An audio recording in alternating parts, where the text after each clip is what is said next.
At age of 21, I decided to create my own company called Creative Voices Productions. Accidentally, one of commercial na ginawa ko ay ang Ray Ray Ken. Ako yung nagboses. Okay. So nung nag-meet kami, sabi ko, ako ang nagboses niyan. Wala ba sample yan? So nagulat din siya. So may divine intervention talaga na nangyayari na From the beginning of pa all lang. voice talent at singer na pwedeng gumawa nung kanyang commercial. Isa pa ako dun sa mga gumawa nun. Pumapasok sa isip ko yung bago sila mag-involve dun sa kanilang Titans.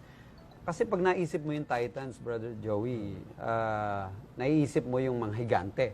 Yes. Ano ba talaga yung Titans? Actually, when we have our parang mga initial meeting nung pino-form namin yung company, we are actually looking for the best name to represent our group. Kasi 'di ba pag mga sinauna ang tawag tycoon. Yeah. 'Di ba? The Taipans, etc. So, merong isang partner namin si Christian, while on the table, nagbiruan, sabi. Maganda ang pangalan, Titans. Titanic. Kasi Titanic, something humongous, gigantic, etc. When we research what the Titans really mean, ang ganda pala. So Titan is synonymous to being a champion, Yes. a brand, a name. Parang instantaneously, sabi ko, maganda. So, nung mayroon na kaming profile picture, wow, maganda.